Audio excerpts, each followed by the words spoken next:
Assalamualaikum warahmatullahi wabarakatuh. Perkenalkan, nama saya Muhammad Rizky Kurnia, biasa dipanggil Rizky. Saya merupakan mahasiswa dari Universitas Primagraha pada program studi manajemen di semester 3 dengan NIM saya yaitu 6122 410262.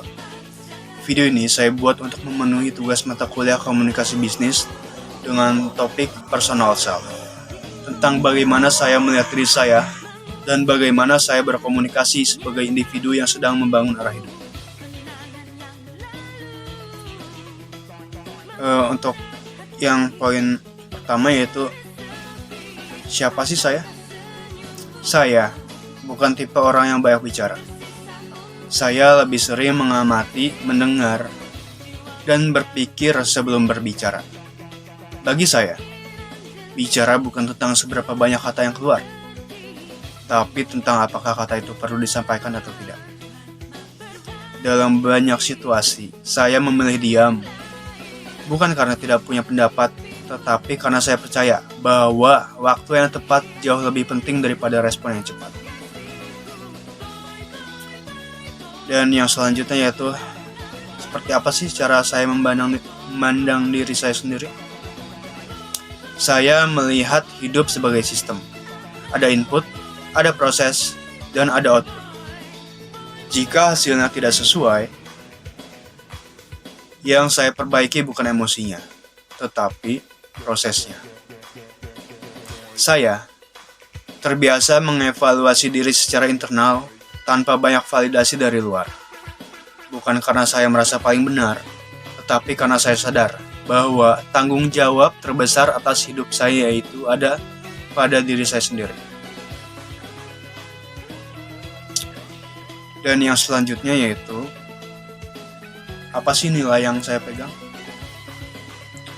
Ada beberapa hal yang saya pegang kuat, yaitu pertama, disiplin. Saya percaya potensi tanpa disiplin hanya akan jadi wacana. Kedua, yaitu pengendalian diri. Tidak semua hal harus ditanggapi, dan tidak semua emosi perlu diekspresikan. Ketiga, yaitu tanggung jawab atau responsibility. Jika saya memilih sesuatu, maka konsekuensinya juga milik saya. Nilai-nilai ini membentuk cara saya berbicara, bersikap, dan mengambil keputusan. Dan yang selanjutnya yaitu, seperti apa sih cara saya berkomunikasi?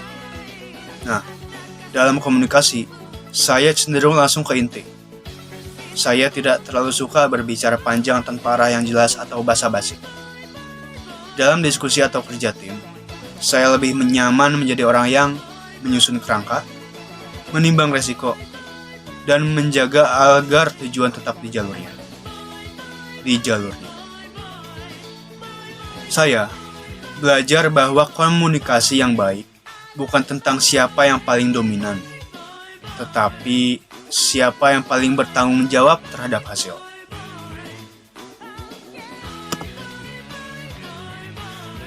Kekuatan utama saya. Di sini saya akan menjelaskan tentang apa sih kekuatan dan kelemahan saya, yaitu dimulai dari kekuatan saya. Kekuatan utama saya adalah konsistensi berpikir. Saya tidak mudah goyah oleh tekanan sosial dan tidak mudah ikut arus juga hanya demi diterima. Namun, saya juga menyadari kelemahan saya.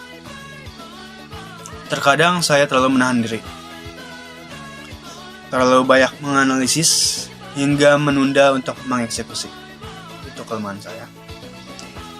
Itu adalah hal yang sedang saya perbaiki untuk bisa mempelajari hal-hal yang saya kurangi, belajar menyeimbangkanlah antara perhitungan dan tindakan.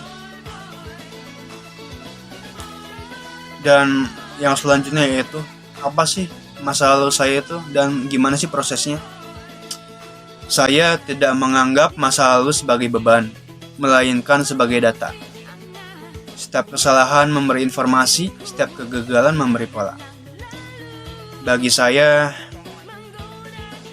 kedewasaan bukan tentang tidak pernah jatuh, tetapi tentang tidak mengulangi kesalahan yang sama dengan alasan yang sama. Proses itu tidak selalu terlihat dari luar, tapi sangat terasa di dalam. Begitulah cara saya memproses masa lalu yang didewasakan menjadi motivasi ke depannya untuk hidup saya.